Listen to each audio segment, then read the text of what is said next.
Hey everybody, and welcome back to Lost Genre Bridezilla. You know, in some very strange cases, a bride, a proper nice bride, can be mistaken as a bridezilla. Today's story is proof of that. So let's cut the introduction short and get started. This one's from user Mother Sunflower 94.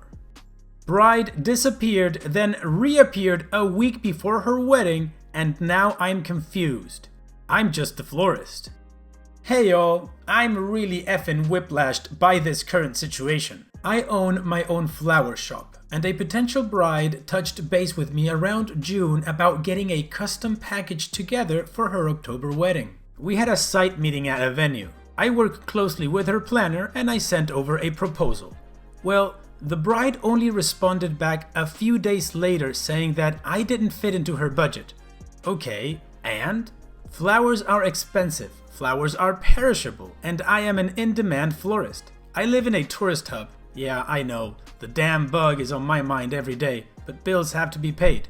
And I have been effing slammed since we opened back up Mother's Day weekend. And I mean 2 to 3 brides every other weekend, which is insane for being mid-lockdown.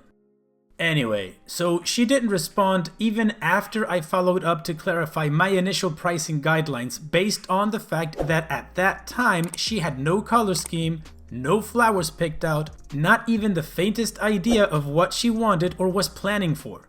This is a $20,000 wedding. It's crickets until the end of July. Okay, cool. She called then asking if I was still keeping her in mind. I honestly hadn't. I asked her if she had thought about my proposal anymore or if she had finalized anything so that we could start planning. She held and haws and says she will get back to me. I told her I was booking up and that she needed to sit down with her planner, who I hadn't talked to since that meeting in June, and figure out what we were doing. I get wedding planning is chaos and that the bug has put a monkey wrench in all things, so I wait. More crickets until mid-August when I send out an obligatory email checking in, asking if there's any info or if I could assist in pushing her along to getting things actually on my board and in my account because I don't order crap until I'm paid. More effing crickets. So I go along, making flower dreams come true as I do, and this cow calls me on the Saturday past, 7 days before her event, and asks me if everything is ready. Ma'am, I do not work for you until I am paid. Full effing stop. At this point, I had figured she booked the other florist in town. No biggie. He does beautiful work, almost as good as mine. I hadn't planned anything, ordered anything, or put any further thought to it. I spoke to my venue contact a while back through other projects, and he said he hadn't been able to get any clear direction from her and wasn't going to push it. Maybe someone's gotten sick. Maybe the relationship is over. Who knows and who cares? I'm just the florist. At this point, there's no payment, no contract, no direction whatsoever. So I go full head be in charge mode to keep good relations with the venue, with the bride, and to get a chance to do some stellar work. I tell her to email me because now I want full records, beyond what I already keep. Documenting every bit of info we exchange because I know she's an oncoming storm. She refuses. Doesn't matter because I'm out of the office until Tuesday, September 29th, for personal reasons. I email her again to tell her to send me the info and CC the wedding planner. So she calls again the next day, Sunday. I'm still out of the office. I email her again and tell her I'm not going to go into town from my mountain hideaway because this is her problem, not mine.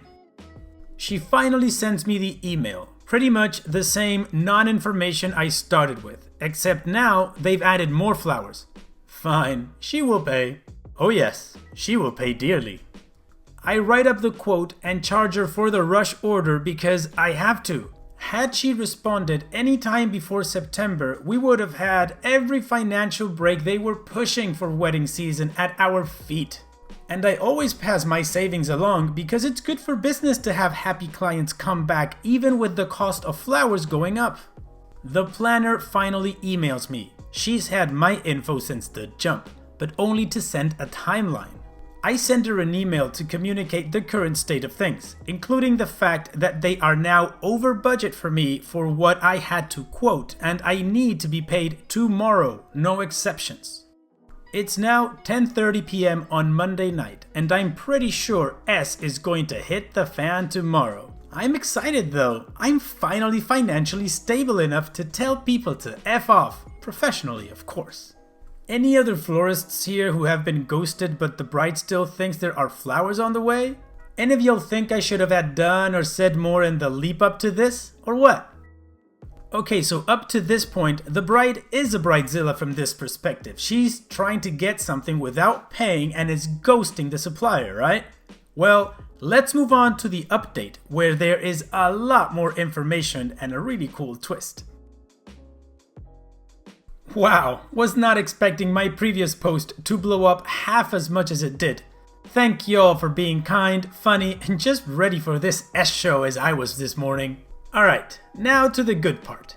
Zoom meeting starts at 10 a.m, so I'm ready by 8 a.m. in my best war paint, with my coffee visibly steaming in a way I only wish I could. I woke up to a stream of emails this morning that the bride and planner had sent trying to figure out who dropped the ball, as X effing pecked. I do not reply, but go through these emails with all of the receipts these two have sent between them since June when I became involved. At no point after our meeting do either of them mention the flowers in exactly 7 emails between them. How the actual F do you plan any major event with just 7 emails? I usually average about 20 to 30 emails with my brides and I just do the flowers, so I already know this is going to be a mess. They've CC'd everyone involved. The venue, the caterer, the photographer, and the band. Sweet Jesus. I call my venue contact prior to this meeting and he simply asks, "What the F?" As I ask him if he saw any mention of me at any point past June in these emails or if they had even mentioned anything in their communications with him. The silence is telling for the moment before we just both lose our ass laughing and he sighs like it hurts. I'm told to be easy on her so she doesn't cancel everything. I make no effing promises. 9:07 a.m. rolls around and the other town florist calls me out of effing breath laughing after I sent him a bolo the night before about these 2 idiots. He tells me that the planner called him as soon as he was open to ask about his availability for this weekend. The other florist straight up tells her he's already talked to me and even if he was available, he's not getting into the mess she caused. Apparently, she's gotten married again recently and he didn't know her new name, but she hadn't changed her caller ID. He had a history with her and apparently, obviously, she's an F-all planner. He tells me to have fun because I'm neck deep in this S now. Now I'm fuming.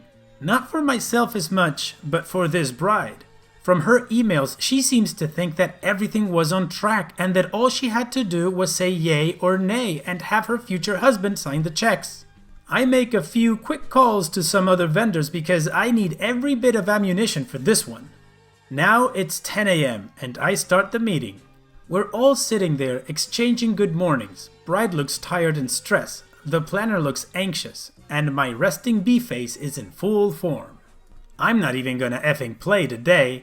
Everyone seems to wait for the first person to speak, so I take a sip of coffee, straighten up in my chair and fold my hands in front of me on my desk before asking if the proposal has been approved. The planner says that while my ideas are in line with what vision she has put together for the bride, she doesn't think that the rush fee, the overtime fee, or the setup fee are fair. She says I've known about the wedding since June and should have been prepared, that her client should not be penalized for my oversight. Oh F no. I chuckle with my tongue between my teeth before I tell her flatly that it is not negotiable and ask the bride if she has any alternate arrangements. She says no and that she thought this was taken care of after she communicated to the planner about my email in August and just asked her to take care of it within the next week or two. And she effing apologized for being caught off guard and frantic because her future husband dropped the check off to the planner the 1st of September for me after she thought it had been taken care of. I tell her I believe her and ask her if she'd like me to handle the issue once and for all with the planner. As this planner starts losing her ass and saying she only got the check for the band, the bride just nods. I pick up all the printed documents I've compiled in the last 72 hours since this crap started escalating and tell the planner to shut up or I'd make sure she regretted it. She looks caught the F out because of course she knows who I am. I'm the only black female business owner in my area and I've moved differently. I'm a local effing legend and we all know it. I ask her how am I supposed to be on retainer when I haven't been paid and have literally not spoken to her since June. I ask her to prove any one piece of evidence that she tried to contact me or gave me any information that I had been booked. I ask her how the F was she even still working in this town when she has a track record of dropping the ball, most egregiously with a cancer patient's wedding where she forgot to book the venue. Thanks, hotel venue. I tell her that I will never work with her again, that I will turn away every bride sent by her, no matter what name she goes by, which completely tanks her business in this area since the other guy won't either. And that I'm going to give every vendor and bride I come across a warning that she is not fit to keep her own business together, much less theirs.